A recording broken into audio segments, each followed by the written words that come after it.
video that's going to show you how to do homework 4. So first part of homework 4 is you're going to need to create a custom formula for operating ROIC because it doesn't exist in Bloomberg. So we're going to create a bunch of custom formulas, and we're also going to create some custom fields that don't exist. So for example, no plat doesn't exist in Bloomberg. So how do we do that? Okay.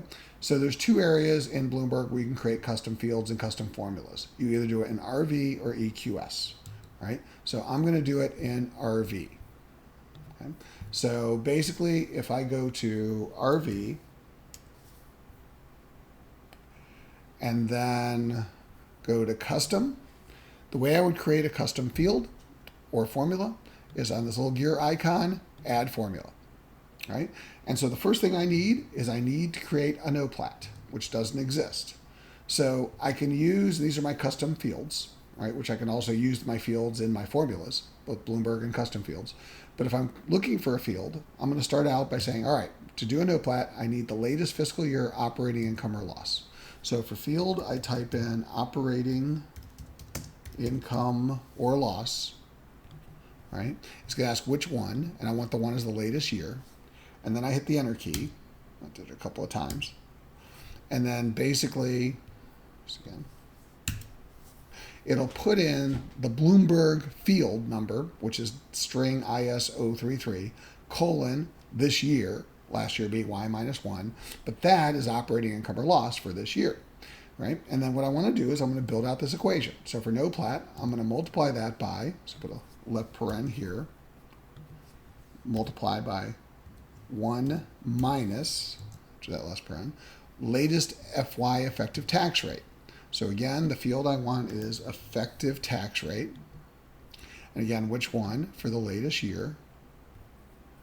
Click on this, hit enter. Again, sometimes you have to hit it a couple times.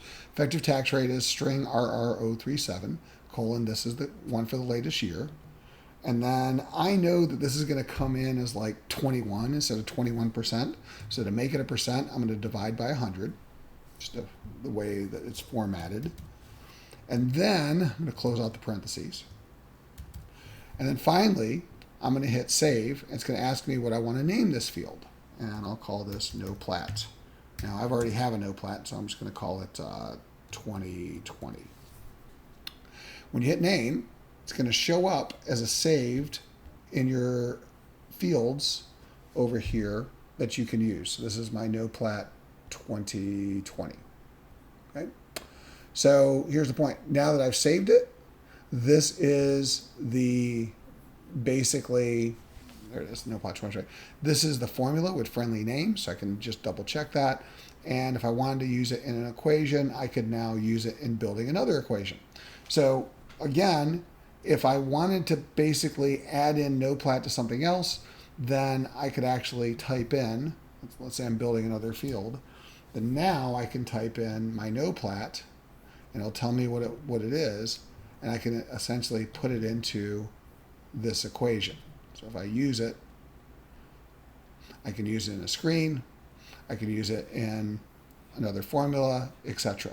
So again, it's now a field in my database that I can either use to do things or use to create other custom formulas. So you'll build on formulas to create operating ROIC, which you'll then, once you create an operating ROIC, use in a screen. So add column.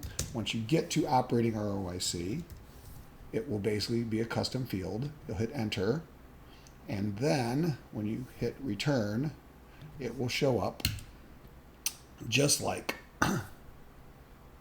the ROIC shows up as a different column, okay? And so this is the solution that you're looking for, right? If you want to check CVS, you're looking for 7.88% as part of the screenshot and homework assignment, okay?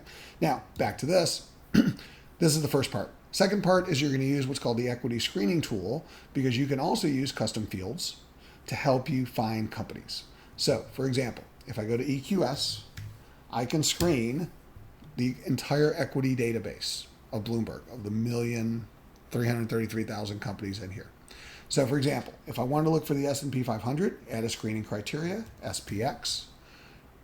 And so basically it's going to list it down to the 500 companies of the S&P 500.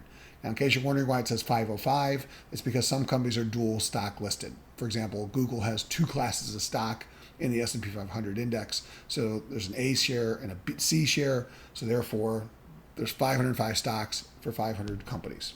All right, it's five double listed stocks. But in any event, this is the S&P 500. Notice my screening list has gone down. Now, second criteria is I need to add in, essentially, you can see what I'm looking for, companies that have an operating ROIC greater than 20%. So I take my custom field, operating ROIC, and they'll ask me, what do I want to do with it? And I want greater than 20 or 20%. And then I hit enter. And so it's going to basically take my 505 companies, and it's going to basically say 122 of them have an operating ROIC in the last period greater than 20%. Okay. Now, again, I'm going to keep adding the criteria, use an and criteria, not an or criteria, to add in the growth rate. So you're going to need a growth rate over 15% and then a bull beta greater than 2. And by the way, a bull beta just looks at the beta on only up days for a stock, as opposed to a bear beta, which looks at beta based on only down days of the stock, as opposed to beta, which looks at betas across all days of a stock. So the idea of a bull beta is when the market goes up, the bull beta companies tend to go up more. So if I wanted to figure out in a bull market which companies are going up faster, I look at the bull beta. So with these three criteria, you're going to get a list of a certain amount of companies. Once you hit the companies, then you'll see the results. Take that screenshot. If you have that screenshot with the right companies, that's the assignment that you'll need to submit. This is what you need to do for homework 4.